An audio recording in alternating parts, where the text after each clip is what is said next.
Hello everyone, this is Lokesh. இந்த வீடியோவில் நம்ம மாக் டெஸ்ட் 1 ப்ராப்ளம்ஸ்க்கு சொல்யூஷன்ஸ் பார்க்க போகிறோம். ஒவ்வொரு ப்ராப்ளம் எப்படி அப்ரோச் பண்ணும், எப்படி சால்வ் பண்ணும், அதுதான் நம்ம பார்க்க போகிறோம். சரி, நம்ம ஃபர்ஸ்ட் ப்ராப்ளம் பார்க்கலாம். ஸோ இந்த எக்ஸாம்பிள் பாருங்க, 2 ஃபிகர்ஸ் கொடுத்துருக்காங்க. இந்த ஃபிகரில் எப்படி இருக்குன்னா, ஒரு 2mg ஃபோர்ஸ் வந்து இந்த ரோப்பை புல் பண்ணுதான். ஸோ இந்த ரோப் எண்டுக்கு எம் மாஸ் அட்டாச் ஆயிருக்கு. ஸோ 2mg ஃபோர்ஸ் இப்படி புல் பண்ணுது, ஸோ தட் இந்த எம் மாஸ் இப்படி மேலே போகும். இங்கே என்ன பண்ணியிருக்காங்கன்னா, இந்த ரோப்புக்கு 2m மாஸை கனெக்ட் பண்ணியிருக்காங்க.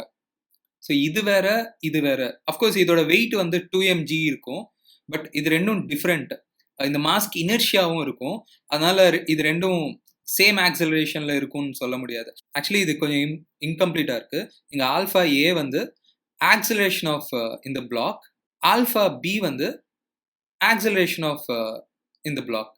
ஸோ இந்த ரெண்டுத்துக்கு ரிலேஷன் என்ன இருக்குன்னு கேட்குறாங்க. இது ரெண்டும் சேம் இல்லை. இங்கே 2mg ஃபோர்ஸ் அப்ளை பண்ணுறாங்க, இங்கே 2mg மாஸை கனெக்ட் பண்ணியிருக்காங்க. ஸோ ஆக்சிலரேஷன்ஸ் ரெண்டு கேஸ்லையுமே என்ன இருக்கும் அதுதான் பார்க்கணும். ஃபர்ஸ்ட் கேஸில் பாருங்க, இப்போ 2mg ஃபோர்ஸ் அப்ளை பண்ணுறாங்கல்ல ரோப்பில், இது ஞாபகம் வச்சுங்க, நீங்கள் என்ன ஃபோர்ஸ் அப்ளை பண்ணுறீங்களோ அதுதான் டென்ஷனாக கிரியேட் ஆகும். இங்கே நம்ம 2mg ஃபோர்ஸ் அப்ளை பண்ணுறனால இங்கேயும் என்ன இருக்குன்னா 2mg ஃபோர்ஸ் தான் இருக்கும். ஸோ இது மேலே வேற என்ன ஃபோர்ஸ் இருக்கும்? இதோட வெயிட் mg டவுன்வர்டு இருக்கும். இது வந்து கண்டிப்பாக மேலே தான் போகும், ஏன்னா புல் பண்ணுறாங்கல்ல.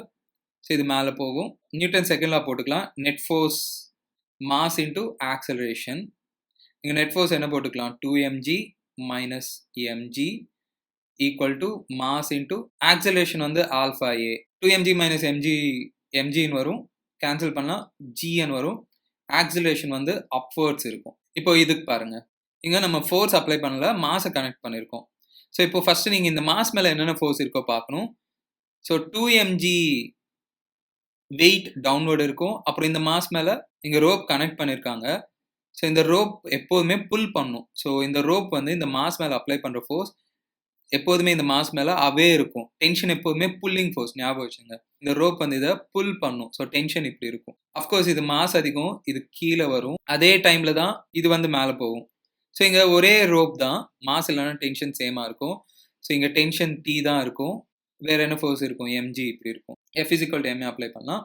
2mg minus tension equal to அதோட மாஸ் 2m இன்டூ ஆக்சிலரேஷன் வந்து ஆல்ஃபா பி. செகண்ட் கேஸில் அப்படி தான் கொடுத்துருக்காங்க. இப்போ இதுக்கு அப்ளை பண்ணுங்க. ஸோ அது மேலே போகுதுல T தான் அதிகம், T minus mg equal to அதோட மாஸ் எவ்வளோ? m இன்டூ இது வந்து ஆல்ஃபா பி. சேம் வேல்யூ தான் இருக்கும். இப்போ இந்த ரெண்டு ஈக்குவேஷன் சால்வ் பண்ணுங்க.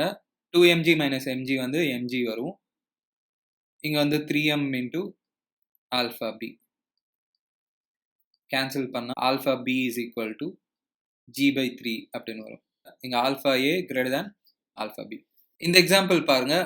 The water drops fall at regular intervals from a tap 5 meters above the ground ன்னு சொல்றாங்க. When the third drop is leaving the tap at an instant when the first drop touches the ground அப்படின்னு சொல்றாங்க. How far above the ground is the second drop at that instant? இதுதான் டேப்னு எடுத்துக்கலாம். இதுல இருந்து water drop வந்துட்டு இருக்கு. So இப்போ என்ன சொல்றாங்கன்னா, ஃபர்ஸ்ட் ட்ராப், ஸோ இங்க கிரவுண்ட் கிட்ட ரீச் ஆகும்போது, ஸோ இந்த ஃபர்ஸ்ட் ட்ராப், தேர்ட் ட்ராப் வந்து ரிலீஸ் ஆகுதான், டேப்ல இருந்து ரிலீஸ் ஆகுதான். செகண்ட் ட்ராப் இங்க எங்கேயோ இருக்கும். கரெக்டாக மிட் பாயிண்ட் இல்லை. நீங்கள் ஆன்சர் வந்து 2.5 அப்படின்னு சொல்லாதீங்க, ஏன்னா வாட்டர் ட்ராப் ஸோ போக போக அதோட ஸ்பீட் அதிகமாகிட்டே இருக்கும். ஸோ டிஸ்டன்ஸ் ஈக்குவலாக இருக்காது. ஸோ இது என்ன வேணாலும் இருக்கலாம் இதுவும். ஆனால் இது ஹைட் வந்து, டேப்போட ஹைட் வந்து எவ்வளோ சொல்லியிருக்காங்கன்னா 5 meters. ஒன்று யோசிங்க, இந்த ஃபர்ஸ்ட் ட்ராப் வந்து இங்கேருந்து இங்கே வரும்போது தான் இந்த செகண்ட் ட்ராப்பும் இப்படி வந்திருக்கும், தேர்ட் ட்ராப்பும் கீழே வர்றதுக்கு ரெடியாக இருக்கும். ஸோ நீங்கள் ஃபர்ஸ்ட் ட்ராப் இங்கேருந்து இங்கே வர்றதுக்கு டைம் எவ்வளோ கண்டுபிடிங்க. இந்த ஃபார்முலா யூஸ் பண்ணிக்கலாம். √2h/g இல்லாட்டி s = ut + ½at², அந்த ஃபார்முலா யூஸ் பண்ணிக்கலாம். இனிஷியல் வெலாசிட்டி 0ன்னு போட்டுக்கலாம், போட்டால் இதுதான் வரும். So time equal to √2. First drop இங்கேருந்து இங்கே வர்றதுக்கு எவ்வளோ டைம் எடுக்கும், எவ்வளோ டிஸ்டன்ஸ் ட்ராவல் பண்ணியிருக்கும்? 1 second அப்படின்னு வருது. ஸோ அதே டைமில் தான் செகண்ட் ட்ராப் வந்திருக்கும், தேர்ட் ட்ராப் இங்கே இருக்கும். ஃபர்ஸ்ட் ட்ராப் வந்துருச்சு, மறுபடியும் செகண்ட் ட்ராப் வர்றதுக்கு எவ்வளோ டைம் எடுத்திருக்கும்? கண்டிப்பாக 0.5 செகண்ட் எடுத்திருக்கும். செகண்ட் ட்ராப்க்கும் ஃபர்ஸ்ட் ட்ராப்க்கும் டைம் இன்டர்வல் என்ன இருக்குன்னா 0.5 செகண்ட். அப்புறம் தேர்ட் ட்ராப் வர்றதுக்கு எவ்வளோ டைம் எடுக்கும்னா 0.5 செகண்ட்ஸ். ஸோ இதுல இருந்து நீங்கள் என்ன புரிஞ்சுக்கலாம்னா, ஃபர்ஸ்ட் ட்ராப் இங்கேருந்து இங்கே வர்றதுக்கு 1 செகண்ட் எடுத்துச்சு, ஸோ செகண்ட் ட்ராப் எவ்வளோ எடுத்திருக்குன்னா 0.5 செகண்ட் எடுத்திருக்கும். இப்போ என்ன கேட்குறாங்கன்னா, how far from the ground second drop will be at the இன்ஸ்டன்ட்னு கேட்குறாங்க. செகண்ட் ட்ராப் வந்து சம் டிஸ்டன்ஸ் ட்ராவல் பண்ணியிருக்கோம், அது எஸ்ன்னு வச்சுக்கலாம்.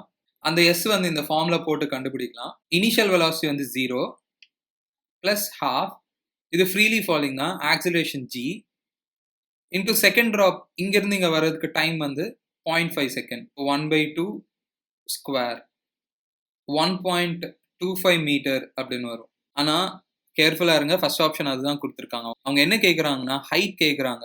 ஸோ இந்த ட்ராப் கிரவுண்ட்ல இருந்து எவ்வளோ ஹைட்ல இருக்கும் அப்படின்னு கேட்குறாங்க. டோட்டல் இந்த டிஸ்டன்ஸ் எவ்வளோ 5 மைனஸ் அந்த ட்ராப் எவ்வளோ டிஸ்டன்ஸ் ட்ராவல் பண்ணியிருக்கும் 0.5 செகண்டில் 1.25. ஸோ இது கேன்சல் பண்ணால் 3.75 மீட்டர். Third option. இந்த எக்ஸாம்பிள் பாருங்க, ரிலேட்டிவ் எரர் இந்த determination of surface area is ஆல்ஃபான்னு சொல்கிறாங்க. அப்புறம் relative error in determination of its volume என்ன இருக்குன்னு கேட்குறாங்க. ஸ்பியருக்கு சர்ஃபேஸ் ஏரியா ஃபார்முலா ஞாபகம் வச்சுக்கணும், 4πr². இப்போ இது எரர் மெத்தட் நீங்கள் அப்ளை பண்ணிங்கன்னா delta a/a is equal to, இது எல்லாமே கான்ஸ்டண்ட்டாக தான் இருக்கும். ஸோ 2 இன்டூ பவர் வந்து இப்படி எழுதிக்கலாம், டெல்டா r/r. எரர் இன் ஏரியா தான் அவங்க என்னன்னு கொடுத்துருக்காங்கன்னா ஆல்ஃபான்னு கொடுத்துருக்காங்க. ஸோ இதில் இருந்து என்ன வரும்னா delta r/r equal to α/2. So இப்போ எரர் இன் வால்யூம் கேட்குறாங்க. ஸோ வால்யூம் ஃபார்முலா 4/3 πr³ ஸ்பியருக்கு. இது அகைன் எரர் மெத்தட் அப்ளை பண்ணால் delta v/v is equal to, இது கான்ஸ்டன்ட் தான், இதுதான் variable. So 3 into delta r/r. So இந்த டெல்டா r/r α/2 சப்ஸ்டியூட் பண்ணுங்க, 3 into α/2. So 3/2 alpha, first option வரும். இந்த எக்ஸாம்பிள் பாருங்க, a mass is uniformly accelerated from rest to a speed v in time capital T. Instantaneous power as a function of time t அப்படின்னு கேட்குறாங்க. Acceleration uniform. So நீங்கள் இந்த v equal to u plus at இந்த formula use பண்ணால் initial velocity 0, acceleration let's ஏன்னு வச்சுக்கலாம். t time கிட்ட velocity என்னன்னு சொல்லியிருக்காங்கன்னா v. So v equal to a into t. So இதில் இருந்த ஆக்சிலரேஷன் வந்து v/t. ஸோ இப்போ பவர் கேட்குறாங்க. பவர் ஆனால் work done by time or rate of energy spent அப்படின்னு சொல்லலாம். ஆர் பவர் வந்து இந்த மாதிரி எழுதிக்கலாம், ஃபோர்ஸ் இன்டூ வெலாசிட்டி. ஸோ அப்படின்னா ஒரு ஆப்ஜெக்ட் இருந்துச்சுன்னா நீங்கள் அந்த ஆப்ஜெக்டை v ஸ்பீடில் புஷ் பண்ணால், நீங்கள் ஃபோர்ஸ் அப்ளை பண்ணி அந்த ஆப்ஜெக்ட்க்கு v ஸ்பீடு வந்துச்சுன்னா அப்போ பவர் வந்து ஃபோர்ஸ் இன்டூ வெலாசிட்டி அப்படின்னு எடுத்துப்போம். வெக்டர் ஃபார்மில் ஃபோர்ஸ் டாட் வெலாசிட்டி அப்படின்னு கூட எடுத்துப்போம். சரி, power is equal to anyway இங்கே ஃபோர்ஸ் இன்டூ வெலாசிட்டி போடலாம். ஃபோர்ஸ் வந்து மாஸ் இன்டூ ஆக்சிலேஷன், இது வெலாசிட்டி அட் டைம் டி அப்படின்னு எடுத்துக்கலாம். ஸோ ஏன்னா அவங்க பவர் அட் டைம் டி கேட்குறாங்க. So velocity at time t ஆனால் அகெயின் நீங்கள் இந்த ஃபார்முலா யூஸ் பண்ணலாம். ஸோ இங்கே initial velocity 0, acceleration into time t small t. So இங்கே ma² t அப்படின்னு வரும். ஆனால் ஆக்சிலேஷன்னா நம்மளுக்கு ஆல்ரெடி தெரியும், டி டைமில் இவ்வளோ வெலாசிட்டி வருதுன்னு சொல்லியிருக்காங்க, அதில் இருந்து ஆக்சிலேஷன் கண்டுபிடிச்சோம். அதை சப்ஸ்டியூட் பண்ணால் v/t whole square into t, mv² t² into t அந்த மாதிரி வருது. ஃபர்ஸ்ட் ஆப்ஷன் வருது பாருங்க. இந்த எக்ஸாம்பிள் பாருங்க, ஒரு ட்ரெயின் இருக்கான், அதோட வெயிட் வந்து 10⁻7 நியூட்டனா. அது வந்து யூனிஃபார்ம் ஸ்பீடில் ஒரு ட்ராக் மேலே மூவ் ஆகிட்டு இருக்கான். ஸ்பீடு வந்து km/h கொடுத்துருக்காங்க. அது மேலே ஒரு ஃப்ரிக்ஷனல் ஃபோர்ஸ் ஆக்ட் ஆகுதான். எவ்வளோ ஃப்ரிக்ஷனல் ஃபோர்ஸ்னா 0.5 kg ஃபோர்ஸ் பர் குவிண்டால்னு சொல்லுவாங்க. இந்த யூனிட்ல கன்ஃபியூஸ் ஆகாதீங்க. இது பாருங்க, kg ஃபோர்ஸ். ஸோ 1 kg ஃபோர்ஸ்னா என்னன்னா 1 kg வெயிட்டை தான் 1 kg ஃபோர்ஸ் அப்படின்னு சொல்லுவாங்க. 1 kg வெயிட் என்ன இருக்கும், வெயிட்னா mg. So m into g. So 10 Newton அப்படின்னு எடுத்துக்கலாம். 1 kgனால எவ்வளோ வெயிட் இருக்கும், அது வந்து 10 நியூட்டன். 1 kg ஃபோர்ஸ்னா 10 நியூட்டன். ஸோ என்ன சொல்றாங்கன்னா பர் குவிண்டால். குவிண்டால்னா 100 kg, இது தெரியணும். டன்னா 1000. பவர் ஆஃப் த இன்ஜின் என்ன இருக்குன்னு கேட்குறாங்க. இதுதான் அந்த ட்ரெயின் வச்சுக்கலாம். இது v ஸ்பீட்ல முன்னாடி போயிட்டு இருக்கு. நீங்க km/h மீட்டர்/செகண்டா மாத்திக்கங்க. மீட்டர்/செகண்டா மாத்தணும்னா 5/18 மீட்டர்/செகண்டா எழுதிக்கணும். இது கேன்சல் பண்ணா ஸ்பீடு வந்து 10 மீட்டர்/செகண்ட். சரி, v ஸ்பீட்ல மூவ் ஆகுது. So engine force due to engine அப்படின்னு எடுத்துக்கலாம். அது இப்படி இருக்கணும் கண்டிப்பா. ஆனா ஃப்ரிக்ஷன் எப்படி இருக்கும்? ஸோ இங்க ஃப்ரிக்ஷன் வந்து பின்னாடி இருக்கும். இங்க வெலாசிட்டி கான்ஸ்டன்ட்னு சொல்றாங்க. Velocity கான்ஸ்டன்ட்னா acceleration 0. ஸோ இதுலேருந்து நீங்கள் என்ன சொல்லலாம்னா engine force due to engine வந்து equal to frictional force. Frictional force எவ்வளோ ஆக்ட் ஆகுதான் 0. kg ஃபோர்ஸ் பர் குவிண்டால்னு சொல்கிறாங்க. ஸோ 0. kg ஃபோர்ஸ்னா 0.5 இன்டூ 1 kg ஃபோர்ஸ்னா 10 நியூட்டன். ஸோ எவ்வளோ இருக்குன்னா 5 newton per quintal per 100 kg act ஆகுதான். பாருங்க, இது வெயிட் கொடுத்துருக்காங்க. இதோட மாஸ் எவ்வளோ இருக்கும்? வெயிட்னா mg, அதில் g கேன்சல் பண்ணுங்க, 10⁶ kgன்னு வரும். ஸோ 100 kgக்கு இவ்வளோ ஆக்ட் ஆகுதான். அப்படின்னா மொத்தமாக எவ்வளோ ஃபோர்ஸ் இருக்குன்னா 100 kgக்கு பர் 100 kg இவ்வளோ ஆக்ட் ஆகுதான். மொத்தமாக கேட்டால் நீங்கள் இன்டூ 10⁶ kg. இதுதான் நெட் ஃப்ரிக்ஷனல் ஃபோர்ஸ். நெட் மொத்தமாக எவ்வளோ ஃப்ரிக்ஷனல் ஃபோர்ஸ்னா இப்படி போட்டுக்கலாம். ஸோ உங்களுக்கு 100 kgக்கு இவ்வளோன்னு தெரியுது, இன்டூ 10⁶ பண்ணிங்கன்னா மொத்தமாக வரும். நீங்கள் யூனிட்டரி மெத்தட் கூட போட்டு பண்ணிக்கலாம். 100 kg மேலே இவ்வளோ ஆக்ட் ஆகுது, 10⁶ kg மேலே எவ்வளோ ஆக்ட் ஆகும், யூனிட்டரி மெத்தட்.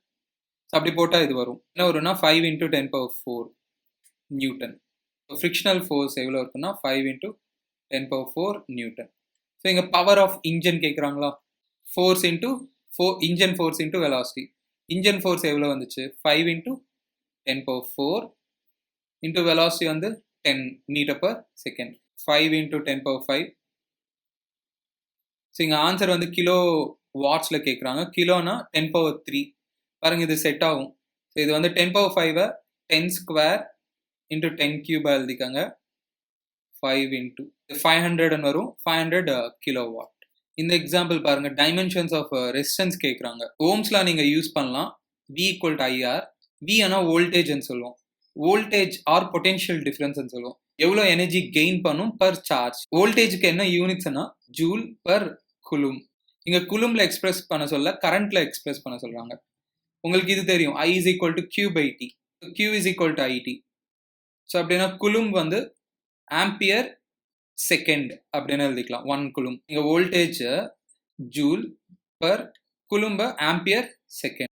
அவங்க டைமென்ஷன் ஃபார்முலா எல்லாம் கேட்குறாங்க. வோல்டேஜ்க்கு டைமென்ஷன் ஃபார்முலா பாருங்க, ஜூல். ஜூல்னா எனர்ஜியோட யூனிட்ஸ். எனர்ஜிக்கு நீங்கள் டைமென்ஷன் ஃபார்முலா ஞாபகம் வச்சுக்கணும். ml² T⁻⁻2 பை ஆம்பியரை வந்து டைமென்ஷன் ஃபார்முலா I, டைமுக்கு வந்து டைமென்ஷன் ஃபார்முலா செகண்டில் T ஈக்குவல் டு, இது கரண்ட் பாருங்க IR. கரண்ட்டுக்கு again dimension formula I into நம்ம டைமென்ஷன் ஃபார்முலா ஆஃப் R தான் கண்டுபிடிக்கணும். ml² I⁻⁻2 T⁻⁻3 அப்படின்னு வரும். இது ரொம்ப இம்பார்ட்டன்ட் ப்ராப்ளம். இந்த எக்ஸாம்பிள் பாருங்க, ஒரு சேட்டலைட் ரிவால்வ் ஆகிட்டு இருக்கான். அதோட டைம் பீரியட் Tன்னு சொல்றாங்க, R ரேடியஸ்ல இருக்கான். இதுதான் அந்த பிளானட்னு எடுத்துக்கலாம். M அதோட மாஸ். ஸோ சேட்டலைட் வந்து இங்கே இருக்குன்னு வச்சுக்கலாம். இதுதான் சேட்டலைட். அதோட ஆர்பிட்டால் ரேடியஸ். ஸோ அது இப்படி ரிவால்வ் ஆகிட்டே இருக்கும். அதோட ரேடியஸ் வந்து R. டைம் பீரியட் Tன்னு சொல்றாங்க. இப்போ என்ன சொல்றாங்கன்னா, இதே சேட்டலைட் ஒருவேளை கொஞ்சம் R+Δ ஆர்பிட்ல ரிவால்வ் ஆனால் டைம் பீரியட் வந்து T+Δtன்னு சொல்றாங்க. இங்கே டைம் பீரியட் T. இப்போ ரிலேஷன் என்ன இருக்குன்னு கேட்குறாங்க.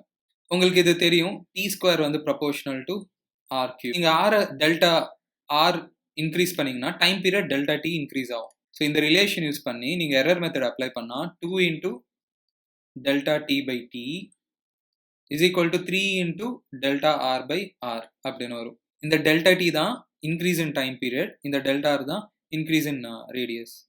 ஸோ அதுதான் அவங்க அந்த ரிலேஷன் கேட்குறாங்க. இந்த எக்ஸாம்பிள் பாருங்க, 1 mole டயட்டமிக் கேஸ் இருக்கான். டயட்டமிக் கேஸ் வந்து அண்டர்கோஸ் தெர்மோடைனமிக் ப்ராசஸ்ன்னு சொல்கிறாங்க. அது என்ன ப்ராசஸ்ன்னு சொல்ல, பட் இந்த ரிலேஷன் கொடுக்குறாங்க. P வந்து ப்ரெஷர் வந்து ஸ்கொயர் ஆஃப் வால்யூம்னு சொல்கிறாங்க. என்ன கேட்குறாங்கன்னா மோலார் ஸ்பெசிஃபிக் ஹீட் கேட்குறாங்க. மோலார் ஸ்பெசிஃபிக் ஹீட்னா C. இந்த ஃபார்முலாவில் பார்த்துருப்பீங்க. ஹீட் சப்ளைடு வந்து N C θ இந்த மாதிரி ஒரு ஃபார்முலா பார்த்துருப்பீங்க. Heat supplied is equal to number of moles into இதுதான் என்னன்னு சொல்லுவாங்கன்னா மோலார் ஸ்பெசிஃபிக் ஹீட்னு சொல்லுவாங்க. இன்னொரு ஃபார்முலா, சிமிலர் ஃபார்முலாவும் பார்த்துருப்பீங்க, ms∆θ. இங்கே மாஸ் யூஸ் பண்ணும்போது இது ஸ்பெசிஃபிக் ஹீட்னு சொல்லுவோம், இது மோல்ஸ் யூஸ் பண்ணும்போது இது Cன்னு சொல்லுவோம். பேசிக்கலி S என்ன சொல்லணும்னா heat supplied per unit mass, or அதுதான் கிராம்னு எடுத்துக்கலாம், டிகிரி செல்சியஸ். ஸோ ஒரு யூனிட் மாஸ்க்கு ஒரு கிராமுக்கு 1 டிகிரி செல்சியஸ் டெம்பரேச்சர் ஏற்றணும்னா எவ்வளோ ஹீட் கொடுக்கணுமோ அதுதான் ஸ்பெசிஃபிக் ஹீட்னு சொல்லுவாங்க. இங்கே அதே மாதிரி சேம் ஹீட் சப்ளைடு பர் இங்கே மோல்னு சொல்லுவோம். ஸோ ஒரு மோல் ஆஃப் கேஸ்க்கு 1 டிகிரி செல்சியஸ் டெம்பரேச்சர் ஏற்றணும்னா எவ்வளோ ஹீட் கொடுக்கணுமோ அதுதான் சின்னு சொல்லுவாங்க. அதுதான் அவங்க கேட்குறாங்க. இந்த ப்ராசஸை நீங்கள் எப்படியும் எழுதிக்கலாம். P V power -2 equal to constant. இது வந்து PV power X is equal to constant அந்த மாதிரி இருக்குது. இந்த மாதிரி ப்ராசஸை பாலிட்ரோபிக் ப்ராசஸ்ன்னு சொல்லுவாங்க. இது கொஞ்சம் அடியாபேட்டிக் மாதிரி தான் இருக்கும். அடியாபேட்டிக்கில் இது எக்ஸ் பதிலாக காமா வரும். இங்கே எக்ஸ் வந்து -2ன்னு எடுத்துக்கலாம். பாலிட்ரோபிக் ப்ராசஸில் ஒர்க் டன் வந்து -nr delta D by X -1 அப்படின்னு வரும். என்னன்னா நம்பர் ஆஃப் மோல்ஸ், டெல்டா டினா இன்க்ரீஸ் இன் டெம்பரேச்சர். ஸோ இங்கே எக்ஸ் வந்து -2, இது சப்ஸ்டியூட் பண்ணுங்க. -2 சப்ஸ்டியூட் பண்ணால் -3. ஸோ என்ன வரும்னா nr டெல்டா டி பை 3 அப்படின்னு வரும். அப்புறம் உங்களுக்கு increase in internal energy for any process வந்து n cv டெல்டா டி அப்படின்னு சொல்லுவோம். எந்த ப்ராசஸ் வேணாலும் எடுத்துக்கோங்க, n cv டெல்டா டின்னு சொல்லுவோம். என்னன்னா நம்பர் ஆஃப் மோல்ஸ், சிவினா molar specific heat at constant வால்யூம்னு சொல்லுவோம். ஸோ இது டயட்டமிக் கேஸ்க்கு சிவி ஞாபகம் வச்சுக்கணும், கொடுக்க மாட்டாங்க. ஸோ n இன்டூ சிவி வந்து டயட்டமிக் கேஸ்க்கு 5/2r இன்டூ டெல்டா டி. நான் ஏன் இதெல்லாம் போடுறேன்னா, என்ன கேட்குறாங்க, மோலார் ஸ்பெசிஃபிக் ஹீட் கேட்குறாங்க. அது எங்கே இருக்கும்? q is equal to nc delta theta, இந்த ஃபார்முலால தானே இருக்கும். ஸோ நீங்கள் இந்த வேல்யூ கண்டுபிடிக்கணும். இந்த வேல்யூ எனக்கு தெரியும் ஃபர்ஸ்ட் லா ஆஃப் தெர்மோடைனமிக்ஸ்லேருந்து. q is equal to work done plus del U அப்படின்னு நமக்கு தெரியும். ப்ராசஸ் கொடுத்துட்டா, இந்த மாதிரி கொடுத்துட்டா கண்டிப்பாக ஒர்க் டன் ஈஸியாக கண்டுபிடிக்கலாம். அப்புறம் டெல்டா யூ எந்த ப்ராசஸில் வேணாலும் என்சிவி டெல்டா டி, அது என்ன கேஸ்ன்னு தெரிஞ்சால் அது கண்டுபிடிச்சிடலாம். ஸோ அதை வச்சு q கண்டுபிடிக்கலாம். ஸோ இப்போ q பதிலாக நீங்கள் nc, so nc delta t is equal to work done வந்து nr delta D by 3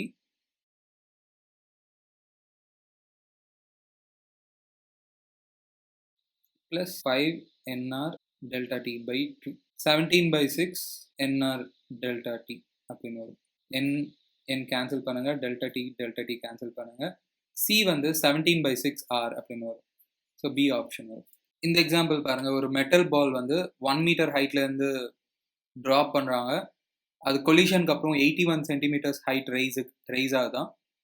coefficient of restitution என்ன இருக்குன்னு கேட்குறாங்க. ஒரு பால் வந்து 1 மீட்டர் அப்படின்னா 100 சென்டிமீட்டர். ஏன்னா இது 81 சென்டிமீட்டரில் கொடுத்துருக்காங்க, அதனால நான் இப்போ எழுதுறேன். இங்கே ஒரு ஸ்பீடில் வந்து கொலைட் பண்ணும். கொலைட் பண்ணிட்டு மேலே போகும். எவ்வளோ ஹைட் வரைக்கும் போகும்னா 81 சென்டிமீட்டர்ஸ் ஹைட் வரைக்கும் போகும். இங்கே தான் கொலிஷன் நடக்கும். ஸோ இது கொலிஷனுக்கு முன்னாடி, இது கொலிஷனுக்கு அப்புறம். ஸோ இ டெஃபினிஷன் உங்களுக்கு தெரியணும். இ வந்து velocity of separation by velocity of approach அப்படின்னு சொல்லுவோம். கொலிஷனுக்கு அப்புறம் இது செப்பரேட் ஆகுது, கொலிஷன் முன்னாடி இது ரீச் ஆகுது. லெட்ஸே இதோட வெலாசிட்டி v1ன்னு எடுத்துக்கலாம், இதோட வெலாசிட்டி v2ன்னு எடுத்துக்கலாம். இந்த ஸ்டீல் பிளேட்டுக்கு வெலாசிட்டி 0 தான், இந்த பிளேட்டுக்கு வெலாசிட்டி 0 தான். இந்த பால் மட்டும் தான் மூவ் ஆகுது. ஸோ இங்கே வெலாசிட்டி ஆஃப் செப்பரேஷன் என்ன வரும்னா v2 minus 0 by v1 minus 0. So formula உங்களுக்கு தெரியணும், இந்த மாதிரி இருக்கும். v2 dash minus v1 dash சொல்லுவோம் by v1 minus v2, இந்த மாதிரி ரிலேஷன் இருக்கும். அது ஒரு வாட்டி செக் பண்ணிக்கோங்க. ஸோ இங்கே v2 பாருங்க, கொலிஷன் நடந்த உடனே இந்த வெலாசிட்டினால இது எவ்வளோ ஹைட்டுக்கு ரீச் ஆகுதுன்னா, லெட்ஸ் இது h2ன்னு வச்சுக்கலாம், இந்த 81 சென்டிமீட்டர். ஸோ வெலாசிட்டி v2-வை நீங்கள் டைரெக்டாக ஃபார்முலா வந்து √2gh2. ஸோ h2 ஹைட்டுக்கு ரைஸ் ஆகணும்னா இந்த வெலாசிட்டி என்ன இருக்கணும்னா √2gh2 இருக்கணும். இது வந்து h1 ஹைட்ல இருந்து ட்ராப் ஆகுது வச்சுக்கலாம். ஸோ இந்த வெலாசிட்டி வந்து √2gh1 இருக்கணும். 2g கேன்சல் பண்ணிக்கோங்க, √h2/h1. ஸோ நீங்கள் ஃபார்முலா இந்த மாதிரி ஞாபகம் வச்சுக்கலாம். E = √h2/h1. h2னா ஃபைனல் ஹைட், h1னா initial height. So E is equal to √81/100. E is equal to 9/10, 0.9 அப்படின்னு. லாஸ்ட் எக்ஸாம்பிள் பாருங்க. என்ன சொல்றாங்கன்னா, ஒரு ஸ்டோன் வந்து வெர்டிக்கல் சர்க்கிளில் ரிவால்வ் ஆகிட்டே இருக்கான். ஸ்ட்ரிங் லென்த் வந்து Lன்னு சொல்றாங்க. ஒரு இன்ஸ்டன்ட் கிட்ட அந்த ஸ்டோன் வந்து லோயஸ்ட் பொசிஷன் கிட்ட இருக்கு. அப்போ speed u, magnitude of change in velocity as it reaches a position where the string is horizontal. சரி, இதுதான் சென்டர்னு வச்சுக்கலாம். ஸ்ட்ரிங் இது ஒரு ஸ்டோன். ஸோ ஸ்ட்ரிங் லென்த் வந்து L. ஸோ இங்கே இருக்கும்போது பாட்டம் பொசிஷனில் இருக்கும்போது ஸ்பீடு யூன்னு சொல்கிறாங்க. ஸோ இப்போ இது என்ன ஆகும்? ஸோ இந்த மாதிரி சர்க்கிளில் மூவ் ஆகிட்டே இருக்கும். ஸ்ட்ரிங் ஹாரிசான்டல் தான். அப்போது வெலாசிட்டி வந்து கண்டிப்பாக மாறும். ஏன்னா மேலே போகும்போது கிராவிட்டினால ஸ்பீடு கம்மியாகும். ஸோ ஃபைனலாக வெலாசிட்டி வின்னு எடுத்துக்கலாம். So change in velocity, magnitude of change in velocity என்ன இருக்குன்னு கேட்குறாங்க. லெட்ஸ் சே இந்த ஃபைனல் வெலாசிட்டியை v2 பார் அப்படின்னு எடுத்துக்கலாம். இந்த இனிஷியல் வெலாசிட்டியை v1 பார் அப்படின்னு எடுத்துக்கலாம். ஸோ அவங்க magnitude of change in velocity கேட்குறாங்க, v2 மைனஸ் v1. ஸோ இங்கே சேஞ்ச் இன் ஸ்பீடுனா சிம்பிள் தான், v மைனஸ் u. இதில் ஒன்றும் பிரச்சனை இல்லை, ஏன்னா வேல்யூ இங்கே v, இங்கே ஸ்பீட் வந்து u. ஆனால் அவங்க இது கேட்கல, அவங்க magnitude of change in velocity கேட்குறாங்க. ஸோ வெலாசிட்டினா வெக்டர், அதெல்லாம் நீங்கள் போடணும். ஃபார்முலா இருக்குது, v2 square plus v1 square minus 2v1 v2 cos theta. தீட்டானா angle between v1 and v2. நம்மளுக்கு v1 தெரியும், u1 தெரியும், ஆனால் v2 இந்த v தெரியாது. ஸோ இது வந்து ஜென்ரலாக எனர்ஜி கன்சர்வேஷன் யூஸ் பண்ணி பண்ணுவோம். ஃபர்ஸ்ட் அது கண்டுபிடிக்கணும். இங்கே எனர்ஜி ஈக்குவல் டு இங்கே எனர்ஜி யூஸ் பண்ணுவோம். இதை ஹைட் 0ன்னு எடுத்துப்போம். ஸோ இங்கே எனர்ஜி என்ன இருக்கும், ஓன்லி ½ m u ஸ்கொயர் இருக்கும். இங்கே எனர்ஜி என்ன இருக்கும், ½ m v ஸ்கொயர் ப்ளஸ் பாருங்கள் ஹைட்டில் இருக்குது, எவ்வளோ ஹைட்டில் இருக்குது, எல் ஹைட்டில் இருக்குது, mgl. இது ரெண்டுமே நீங்கள் ஈக்குவேட் பண்ணிக்கலாம். ஜென்ரலி ஒரு இடத்துல ஸ்பீட் தெரிஞ்சு இன்னொரு இடத்துல ஸ்பீட் கண்டுபிடிச்சோன்னா நீங்கள் எனர்ஜி கன்சர்வேஷன் யூஸ் பண்ணலாம். ரெண்டும் ஈக்குவேட் பண்ணுங்கள், உங்களுக்கு ஃபைனலாக ரிலேஷன் வந்து மாஸ் கேன்சல் பண்ணிக்கோங்க. v square is equal to u square minus 2gl அப்படின்னு வரும். இப்போது இது எல்லாமே இங்கே சப்ஸ்டியூட் பண்ணலாம். அவங்க இதானே கேட்குறாங்க, சேஞ்ச் இன் வெலாசிட்டி கேட்குறாங்க, equal to root of v2 final velocity magnitude, அதுதான் இது டைரெக்டாக u square minus 2gl plus initial வெலாசிட்டியோட மேக்னிடியூட், அது u. ஸோ u ஸ்கொயர், இந்த வேல்யூஸ் எல்லாம் சப்ஸ்டியூட் பண்ணலாம். ஆங்கிள் பாருங்கள், ஸோ இதுக்கும் ஆங்கிள் என்ன இருக்கும் பாருங்கள், v1 இந்த டைரெக்ஷனில் இருக்குது, v2 இந்த டைரெக்ஷனில் இருக்குது. ஸோ ஆங்கிள் என்ன இருக்கும், 90 டிகிரி. ஸோ அதனால் இங்கே காஸ் 90 போடணும். காஸ் 90 போட்டால் இது 0 ஆகிடும். ஸோ இந்த டேர்ம் 0 ஆகிடும். ஃபைனலி ரூட் ஆஃப் இது வந்து 2u ஸ்கொயர் வரும். நீங்கள் 2 காமன் எடுத்துங்க, u ஸ்கொயர் மைனஸ் gl அப்படின்னு வரும். ஃபோர்த் ஆப்ஷன் வரும். இந்த சேஞ்ச் இன் வெலாசிட்டி கான்செப்ட் ரொம்ப இம்பார்ட்டண்ட். இது மேலே நீங்கள் ப்ராப்ளம்ஸ் ட்ரை பண்ணுங்கள், எங்கேயாவது கிடைச்சா. இந்த வாட்டி நீட் எக்ஸாமில் இந்த சேஞ்ச் இன் வெலாசிட்டி மேலே கொஷின்ஸ் கேட்கலாம். அவ்வளோதாங்க ப்ராப்ளம்ஸ். நம்ம நெக்ஸ்ட் வீடியோவில் பார்க்கலாம். தேங்க்யூ ஸோ மச் ஃபார் வாட்சிங். இந்த வீடியோவை லைக் பண்ணுங்கள், ஷேர் பண்ணுங்கள், என் சேனலுக்கு சப்ஸ்கிரைப் பண்ணுங்கள். பாய்.